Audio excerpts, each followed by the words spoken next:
Bienvenue dans Contes éternels, où chaque histoire vous transporte au cœur de légendes anciennes, de récits intemporels et de mondes enchanteurs. Ouvrez le livre et laissez-vous emporter.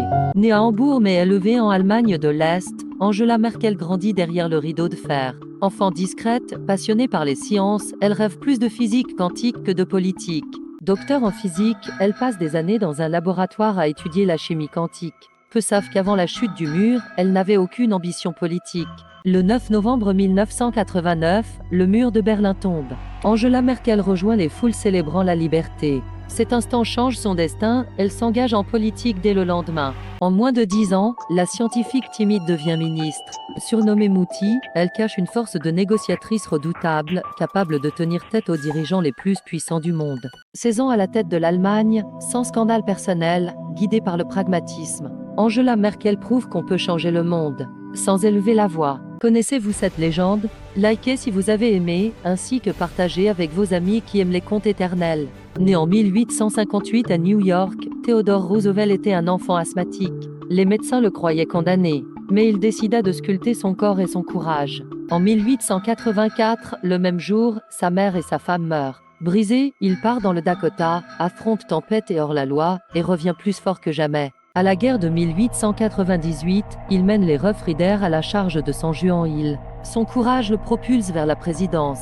À 42 ans, plus jeune président des États-Unis, il combat les monopoles, crée 5 parcs nationaux et lit un livre par jour. En 1912, blessé par balle, il continue son discours 90 minutes. Aventurier, explorateur, réformateur, Roosevelt vécut toujours comme si chaque jour comptait. Connaissez-vous cette légende? Likez si vous avez aimé, ainsi que partagez avec vos amis qui aiment les contes éternels. À Salonique, au bord de la mer Égée, naît un garçon aux yeux clairs. Très tôt, il perd son père et grandit auprès de sa mère, rêvant déjà d'un avenir libre pour son peuple. À l'école militaire, il reçoit le nom de Kemal, la perfection. Peu le savent, mais il dévorait aussi les livres de sciences et de mathématiques, persuadé que le progrès vient du savoir. En 1915, face à de grands défis, il mène ses troupes avec calme et intelligence.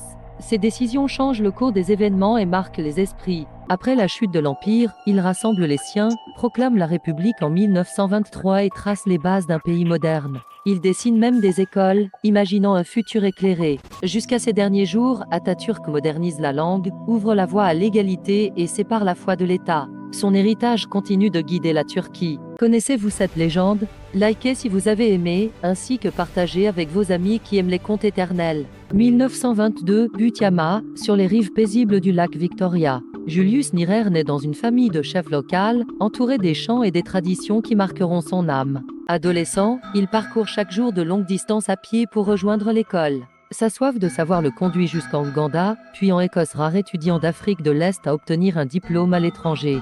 De retour au pays, il enseigne l'histoire et l'anglais. Mais la salle de classe devient trop petite pour ses rêves. En 1954, il fonde le TANU et mène une lutte pacifique contre la colonisation britannique.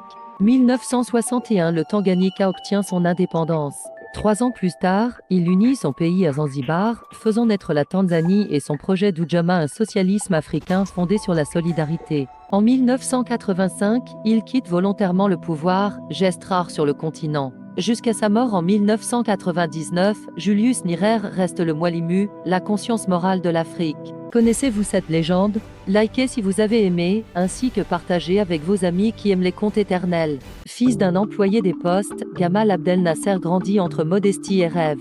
Dès l'enfance, il imagine un avenir où son peuple choisit sa voie et remplit ses livres de notes et de réflexions. Jeune officier, il s'inspire de l'histoire et de la philosophie. En privé, un humour discret illumine ses conversations. En 1952, l'Égypte connaît un tournant historique. 4 ans plus tard, la gestion du canal de Suez passe sous contrôle égyptien, marquant un symbole d'indépendance.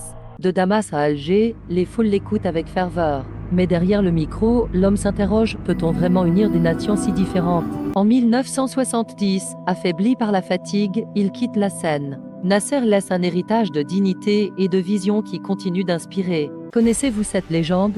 Likez si vous avez aimé, ainsi que partagez avec vos amis qui aiment les contes éternels. Né dans une famille riche de New York, Franklin grandit loin des foules. Solitaire, il passait ses journées à lire et à rêver, sans savoir qu'il porterait un jour tout un pays sur ses épaules. À 39 ans, une fièvre le frappa. La poliomyélite paralysa ses jambes. mais au lieu d'abandonner, il apprit à se reconstruire, cachant sa douleur derrière un sourire rassurant. En pleine Grande Dépression, Roosevelt osa un pari fou, redonner espoir avec son New Deal. Travaux publics, emploi, soutien aux plus pauvres. Il transformait la peur en énergie. Peu le savaient, Roosevelt ne montrait presque jamais son fauteuil roulant en public.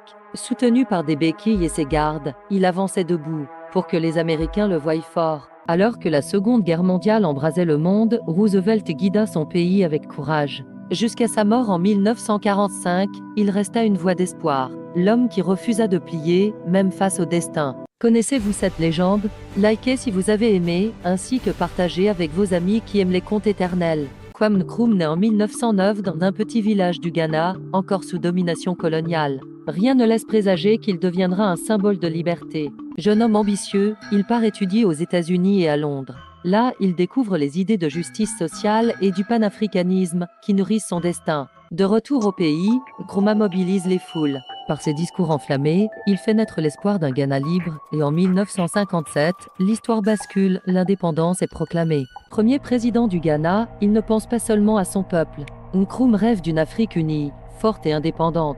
Il devient l'un des fondateurs de l'Organisation de l'Unité africaine. Renversé en 1966, il finit ses jours en exil. Mais son nom reste gravé, Kwame Nkrumah, le père de la liberté africaine et le bâtisseur d'un rêve toujours vivant. Connaissez-vous cette légende? Likez si vous avez aimé, ainsi que partagez avec vos amis qui aiment les contes éternels. Merci d'avoir voyagé avec nous à travers ces contes éternels. N'oubliez pas de vous abonner pour découvrir d'autres récits magiques et inspirants. À bientôt pour une nouvelle aventure.